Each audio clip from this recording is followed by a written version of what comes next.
کاش ہم اپنے اللہ سے پیار کرتے، اپنے اللہ سے محبت کرتے، اپنے اللہ کو دل میں بساتے،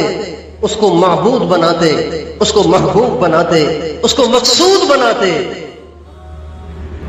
اس کی مانتے، اس کے حکم کو کبھی نہ توڑتے۔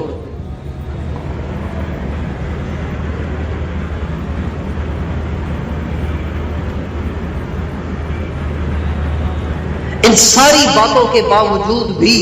اللہ تعالیٰ نے اپنے نافرمانوں کے لیے دروازے بند نہیں رکھے، دروازے اب بھی اس کے کھلے ہوئے۔ آپ نے دیکھا ہوگا نا، بہت سارے لوگ جب ان کے بچے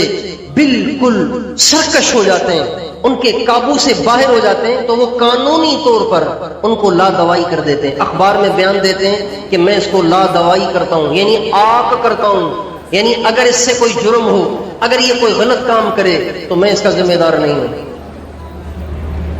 اپنی برات کا اظہار کرتے ہیں۔ باپ جس کے نطفے سے بنا ہے وہ کہہ رہا ہے اس کا مجھ سے کوئی تعلق نہیں، اس کا مجھ سے کوئی رشتہ نہیں، یہ میرا بیٹا ہی نہیں ہے، یہ کام جائز نہیں ہے، یہ حرام ہے، نہیں کرنا چاہیے اسے۔ ہمارے حاج صاحب فرمانے لگے، جب میں تبلیغ میں لگا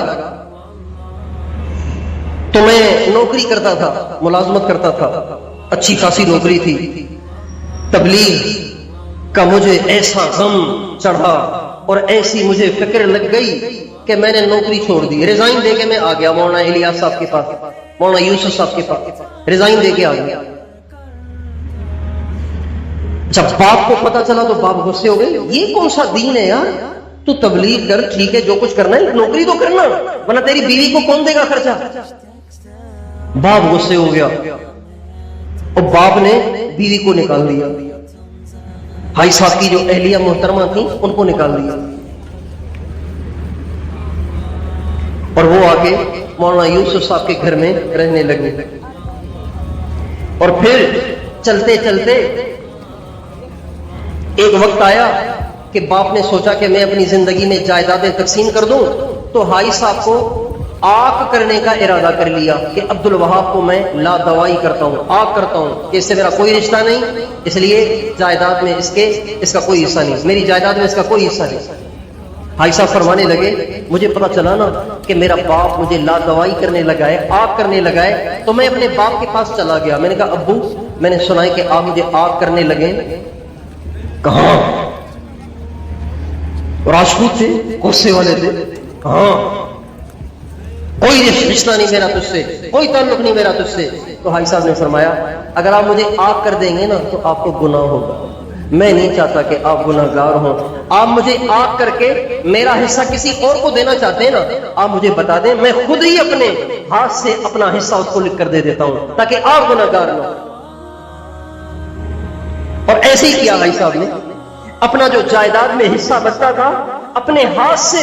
اپنے بھائیوں کو لکھ کر دے دیا، اور وہ اربوں کی جائیداد ہے آج کل۔ ہم گئے وہاں حاج صاحب کے گاؤں، مجھے وہاں گاؤں والوں نے بتایا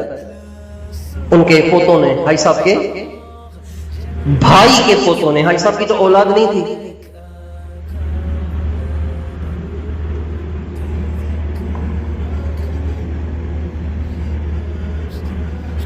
تو باپ اپنے بچوں کو آگ کر دیتا ہے، لا دوائی کر دیتا ہے، لیکن اللہ وہ ذات ہے، وہ ذات ہے، وہ ذات ہے، وہ کریم ہے، وہ رحیم ہے، وہ حنان ہے، وہ منان ہے کہ کوئی چاہے کتنی ہی اس کی نافرمانیاں کرے، کتنا ہی سرکش کیوں نہ ہو جائے، اس کے دروازے اس کے لیے بھی کھلے ہوئے۔ فرعون سے بڑا نافرمان تو کوئی نہیں بنے گا نا، آپ میں سے، ہم میں سے، پورے حالات، پورے سندھ، پورے پاکستان، پوری دنیا میں فرعون جیسا نافرمان تو کوئی نہیں ہوگا نا جو کہے گا انا ربکم الاعلی، زمین آسمان کا سب سے بڑا رب میں ہوں۔ اتنا نافرمان تو کوئی بھی نہیں ہے، لیکن اللہ کے دروازے فرعون کے لیے بھی کھلے ہوئے۔ موسیٰ علیہ السلام، ہارون علیہ السلام سے اللہ فرما رہے وَقُولَا لَهُ اذْهَبَا إِلَىٰ فِرْعَوْنَ إِنَّهُ طَغَىٰ وَقُولَا لَهُ قَوْلًا لَيِّنًا لَعَلَّهُ يَتَذَكَّرُ أَوْ يَخْشَىٰ۔ موسیٰ، ہارون جاؤ فرعون کے پاس، وہ بہت سرکش ہو گیا ہے، لیکن بات کرنا نرمی کے ساتھ، نرمی سے بات کرنا،